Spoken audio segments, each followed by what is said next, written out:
आप में से कितने हैं जो यूपीएससी एस्पिरेंट्स हैं? हाथ ऊपर करिए। 1 2 3 4 5 6 7 8 9 10। आप में से कितनों को लगता है आपका हो जाएगा? 1 2 3 4 5 6 7 8 9 10 11 को लग रहा है। मतलब जो तैयारी नहीं भी कर रहा उसको भी लग रहा है कि नहीं मेरा तो हो जाएगा। बहुत बढ़िया।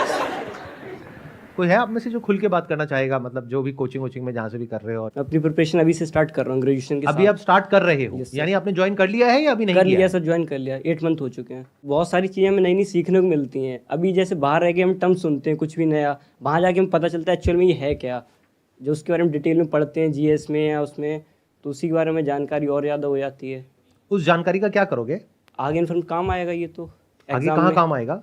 मतलब कहीं जॉब करने जाओगे तो ये काम आएगी जानकारी? सर आएगा। If you are an aspirant for 4 years 5 years 6 years, उसके बाद में आप कहीं जॉब करने के लिए जाते हो और बोलते हो कि मेरे पास में जानकारी है, तो क्या जॉब मिल जाएगी आपको? वहाँ पर तो नहीं सर, बस ये सोशली और जो थोड़ा इंटेलेक्चुअल और मेंटली ये सब डेवलप्ड हो जाएगा। What is the use of this development? अगर वो क्रैक नहीं हुआ तो मैं आपको डिमोटिवेट नहीं कर रहा हूँ कहीं से भी, एक प्रॉब्लम को हम समझने की कोशिश कर रहे हैं। Are you guys interested? क्या इसको समझने कितने हैं? हाथ ऊपर करो। हाँ ठीक है, समझते हैं। तो अभी आप यूपीएससी की तैयारी कर रहे हो। जी सर। बेस्ट केस सिनेरियो क्या है कि आपका पहले अटेम्प्ट में ही हो जाता है। वर्स्ट केस सिनेरियो क्या है कि जितने भी अटेम्प्ट्स आपके पास में है आपने सारे दे दिए, उसके बाद भी नहीं हुआ, क्योंकि होने की पॉसिबिलिटी ऑलमोस्ट 0% है। ये आप भी जानते हो, मैं भी जानता हूं। मैं आपसे ना कुछ बेसिक से क्वेश्चंस पूछ रहा हूं, आपके ऊपर है आप उसका जवाब देना चाहते हो या नहीं चाहते हो। बट इस क्वेश्चनिंग से क्या होगा कि एटलीस्ट आपकी जो क्रिटिकल थिंकिंग है वो डेवलप होगी, not just information which is feeded in your brain जिसका आपको लग रहा है कि कोई यूज है। तो बेस्ट केस सिनेरियो ये है कि अगर आपका हो गया तो बहुत ही बढ़िया है, नहीं हुआ तो क्या प्लान है? अभी सर बैकअप को सोचा नहीं है, अभी कॉन्फिडेंस है कि हो जाएगा सर। कॉन्फिडेंस है कि हो जाएगा? वो तो अभी यहाँ पे 10 लोग तैयारी कर रहे हैं यूपीएससी की, उनमें से 11 को कॉन्फिडेंस है कि उनका हो जाएगा। सर अटेम्प्ट हुआ नहीं, लेकिन अंदर से अभी तो आ रहा है कि हो जाएगा। आप मुझे ये बताओ कि ये आपने किया क्यों, ज्वाइन क्यों किया है? लोगों के लिए काम, मतलब वेलफेयर का भी काम कर सकते हैं, जो लोगों को ज़रूरत है। जैसे मेट्रो स्टेशन पे देखो तो देखता हूँ मैं, अभी जैसे जाता हूँ कोचिंग रास्ते में, कि लोग भीख वगैरह, यहाँ पे बैगिंग का काम बहुत ज़्यादा है दिल्ली में, इतना मेरे यहाँ वहाँ नहीं होता है। तो यहाँ के लगता है बोले इसका भी कुछ सोल्यूशन होना चाहिए। ये गलतफहमी हमारे माइंड में कहां से आ गई है कि हम कुछ भलाई करना चाहते हैं तो उसका ये रास्ता है? मुझे ये बताओ कि कौन सा ऐसा इंसान है जो भलाई नहीं कर रहा है? Give me one category of people who are doing something legal. Illegal की बात छोड़ देते हैं, ध्यान से सुनना मैंने क्या कहा। लीगली कोई इंसान कहीं पर जॉब कर रहा है, टैक्सेस पे कर रहा है जिसकी वजह से देश चल रहा है, कहीं पर काम कर रहा है जिसकी वजह से कोई कंपनी चल रही है, जिसकी वजह से आपकी लाइफ चल रही है। आज जो आप प्रोडक्ट्स और सर्विसेज यूज करते हो उसमें से कितनी है जो प्राइवेट कंपनीज बनाती हैं और कितनी है जो पब्लिक कंपनीज बनाती हैं? Majority of products and services that you are using, जिसके बेस पे आपकी लाइफ टिकी हुई है, वो प्राइवेट कंपनीज चलाती है। तो जो उस पूरे इंफ्रास्ट्रक्चर को संभाल रहे हैं, क्या वो पब्लिक वेलफेयर नहीं है? क्या एक डॉक्टर जो कहीं पर काम कर रहे हैं, चाहे प्राइवेट क्लिनिक है, चाहे किसी गवर्नमेंट हॉस्पिटल में है, चाहे प्राइवेट हॉस्पिटल में है, क्या वो पब्लिक वेलफेयर नहीं है? क्या उसके बिना हमारा देश चल जाएगा? तो ये गलतफहमी कहां से आ जाती है हमारे माइंड में कि अगर हमको पब्लिक वेलफेयर करना है तो उसका ये रास्ता है। और हम सच क्यों नहीं बोलते हैं, जो है वो क्यों नहीं बोलते हैं कि हमें पावर चाहिए, हमें सोसाइटी में एक स्टेटस चाहिए? हम ये कहानियां क्यों साथ में गढ़ने लग जाते हैं कि मुझे कुछ वेलफेयर करना है? अगर आपने ये क्रैक कर लिया, मान लो 2 4 5 साल बाद, और आपको मैं एज एन इंटरव्यूअर ये ऑप्शन देता हूं कि आपको जॉब तो मिलेगी लेकिन वो करने को नहीं मिलेगा जो आप करना चाहते हो, यानी कि क्या? पब्लिक डीलिंग ना, वो सब नहीं मिलेगा।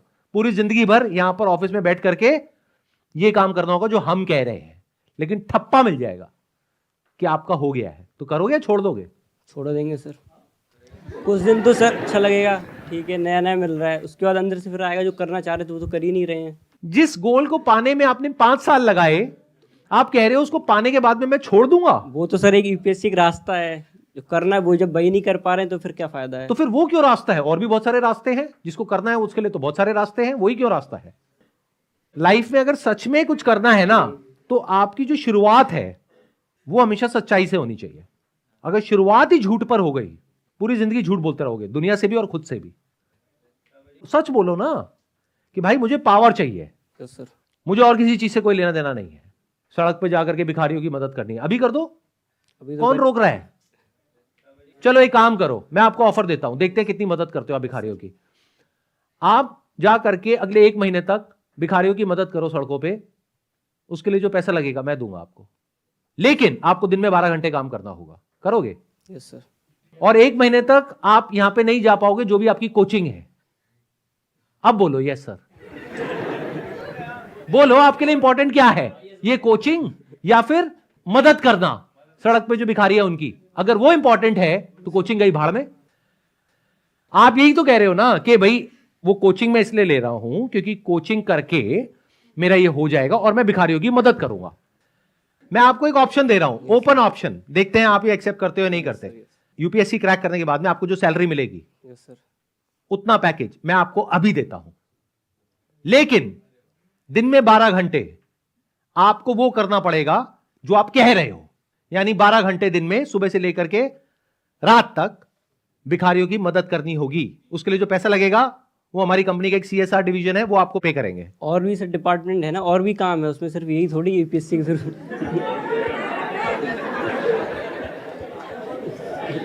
जैसे और कौन सा डिपार्टमेंट है?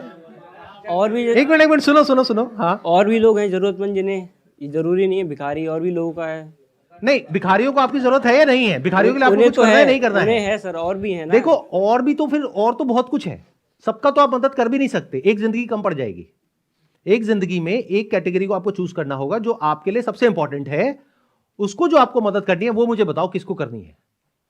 और मैं आपको ये कह रहा हूं, ये कोचिंग वोचिंग छोड़ो, आपको जो करना है 5-10 साल बाद वो अभी करो और फ्रीली करो। बोलो ऐसा कौन सा कॉज है जिसके लिए आपके अंदर से आ रहा है? अगर आ रहा है तो, या फिर सच बोल दो कि नहीं ये भिखारी की तो सब बातें हैं, मुझे कोई फर्क नहीं पड़ता है, मैं रेड लाइट पे खड़ा होता हूं, कोई भिखारी आता है मैं उसको भगा देता हूं। स्टार्टिंग से सर यही है, जब पहली बार सोचा था तब यही था, लोगों को देख के। लेकिन जब आप मेरी बातें सुन रहे हो तो रियलिटी सामने आ रही है और समझ आ रहा है कि मेरे को भिखारियों से कोई मतलब उस नहीं टाइम है। सर ग्लैमर और ये सब नहीं देखा था कि स्टेटस यार इससे ये सब मिलता, उस टाइम तब ये सब नहीं था कुछ भी। उस वक्त भिखारी था, उस टाइम लेकिन अभी अभी ग्राउंड लेवल पे जो है वो कर, अब तो ये सोशल मीडिया के थ्रू और बढ़ता जा रहा है। हाँ, अब आई ना असलियत। देखो एक एक करके चीजें सामने आ रही हैं। सोशल मीडिया पे आपको कुछ ऐसे लोग दिख रहे हैं जिनको देख करके आपके माइंड में एक इमेज बनी हुई है कि अगर मेरा ये हो गया तो मेरी भी ऐसी लाइफ होगी, और वो लाइफ कैसी है जो आपको दिखाई जा रही है, जो एक्चुअल में नहीं है, और वो दिखाना भी सही नहीं है। आप देख करके तालियां बजाते हो कि कितना अच्छा काम किया है इन्होंने, अच्छा नहीं है वो काम। वो बिल्कुल ऐसा है जैसे नायक मूवी में नहीं होता कि अभी की अभी इंसाफ, सीधा गाड़ी से उतरे, बढ़िया सा पीछे म्यूजिक लगा हुआ है स्लो मोशन में, हाँ भाई तू क्या कर रहा है, चल यहां से निकल। वो कह रहा है नहीं जी बाबूजी, नहीं जी, नहीं जी, नहीं जी। अब वो सोच लो, वो जो इंसान हाथ जोड़ रहा है, उसके पैर पड़ रहा है, वो आपका बाप है। अब ये सही है काम या गलत है? इंसाफ का ये तरीका नहीं है। एक इंसान की इज्जत होती है, और उसको सोशल मीडिया पे डालने की परमिशन दी किसने? अगर एक इंसान ने रेड लाइट जंप करी है या कोई क्राइम किया है तो उसको उसकी सजा दो ना। रेड लाइट जंप करने का चालान होता है 1000 रुपए, 2000 रुपए। वहां पर आकर के नायक क्यों बनना है, और बच्चों के माइंड में ऐसी इमेजेस क्यों क्रिएट करनी है कि दुनिया में कोई हमारे आगे कुछ नहीं बोल पाएगा और मैं जाकर के किसी के साथ भी कुछ भी कर दूंगा? ये सब वो जो कर रहे हैं ये सब गलत है। Can't you see that? कि भाई अगर आपने एक रेड लाइट जंप करी है तो इतनी पावर है उसके पास में, किसी भी ऑफिसर के पास में, कि वो आपका उतने का चालान काट सकता है जितना कि लॉ एंड ऑर्डर कहता है। बट उसमें ये नहीं लिखा हुआ है कि उस इंसान को आप सोशल मीडिया पे जलील करोगे लाखों करोड़ों लोगों के सामने। ये कहां लिखा हुआ है? क्या उस इंसान ने ये परमिशन दी उसको, अफसर को, क्या पब्लिकली जाकर के मुझे ह्यूमिलिएट कर सकते हो? और जनता ये नहीं समझ रही है कि वो पावर वो उस आदमी पे नहीं दिखा रहे हैं, वो आपके ऊपर दिखा रहे हैं, और आप खुश हो रहे हो कि बहुत अच्छा काम हो रहा है। मैं आप सबका एक बहुत बड़ा भ्रम तोड़ रहा हूं। अव्वल तो ऐसा होता नहीं है जैसा दिख रहा है सोशल मीडिया पे, और अगर कोई ऐसा कर भी रहा है तो वो करना इलीगल है।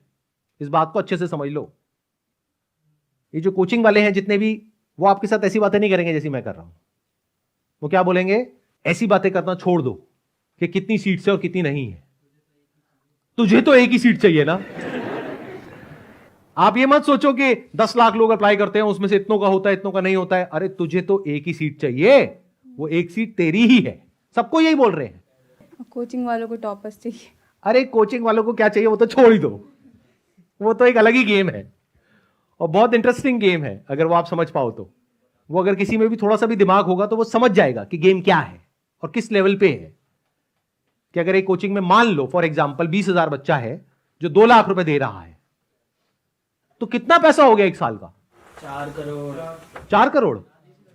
ऐसे यूपीएससी क्रैक करोगे? जवाब दो। 20,000 इंटू 2 लाख कितना हुआ एक साल का? सर 9 जीरो आएंगे, 400 करोड़ होंगे। 400 करोड़ रुपए वो कोचिंग वाला कमा रहा है, चाहे आपका हो या ना हो। ज्वाइन करते वक्त आप में इतना भी दम नहीं है कि जा करके उस कोचिंग वाले से पूछो कि ये टॉपर्स को छोड़ो जो आप मेरे को 2-4 नाम बता रहे हो जिनका आपके कोचिंग के थ्रू हुआ है, मुझे एग्जैक्ट नंबर दो कि पिछले साल कितने लोगों ने आपके यहां से किया, उसमें से कितनों का हुआ और कितनों का नहीं हुआ। तब एक परसेंटेज निकल के आपके सामने आएगी और तब एटलीस्ट आप ये कर पाओगे जो अगर आपको करना ही है, कसम खाली है कि नहीं मुझे तो करना ही है, तो आप थोड़ा तरीके से करोगे। ऐसे नहीं कि बस किसी को देखा और किसी के फेस वैल्यू पे जाकर के कोई भी कोचिंग ज्वाइन कर लिया।